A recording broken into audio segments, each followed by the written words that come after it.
As today's Flashback shows, controversy's nothing new to NASCAR. We're heading to North Wilkesboro to show you a race they're still talking about. We knew we won the race. He did not win this race. Oh, well, first of all, he won the race. Brett Bodine did not win that race. It was given to him. It was a gift.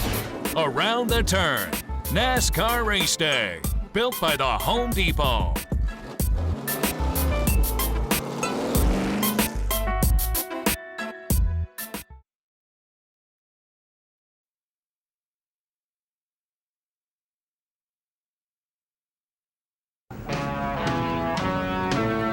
NASCAR's Winston Cup Division at North Wilkesboro, North Carolina for the first Union 400. The race at Wilkesboro is probably one that still sticks underneath my craw or sticks underneath my skin more than anything else.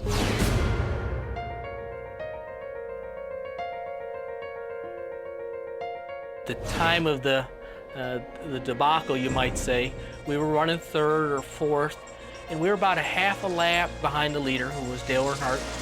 Dale Earnhardt leads this race with just a little less than 100 laps to go, and the number 26 car of Brett Bodine has come in for what could be his final pit stop. We pitted a little early, got our fresh tires, and now we're a lap behind because of the green flag stop, but then the leaders all started to pit. It kind of happened late in the race through a cycle of some green flag pit stops with the caution coming out. Spin down in turn one, Kenny Wallace.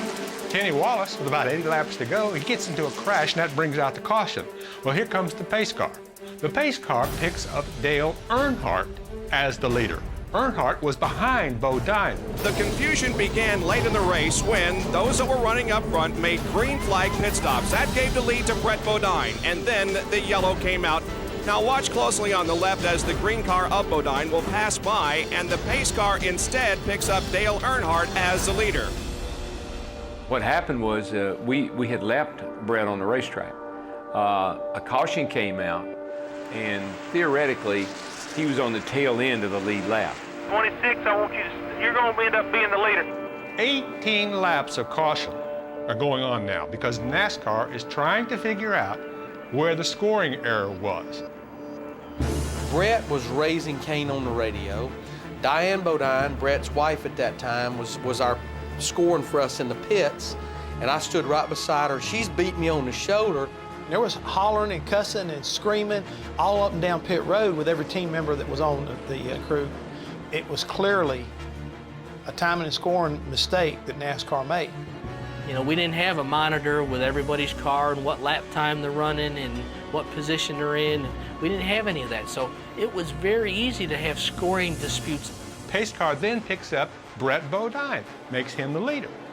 Well, he's got fresher tires than anybody else, and he's been running well all day anyway. The NASCAR scorers have sorted out the standings and determined that Brett Bodine, at number 26, is the leader, followed by Darrell Waltrip. Certainly, you can ask Larry McReynolds. He was a crew chief, and now that we work together, you know, the truth be known. But they knew they weren't leading the race. Certainly, I questioned it. We got to be realistic. I questioned, how did we get the lead here? But we had good enough race car to drive away from the two guys that had led a big part of that race. Can Brett Bodine hold on for his first Winston Cup win?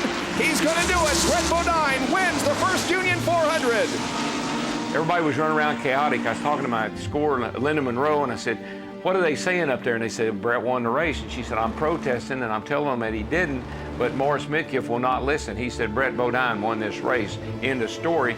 And he was the authority. We had a good car. No one wanted to admit it, we had a good car.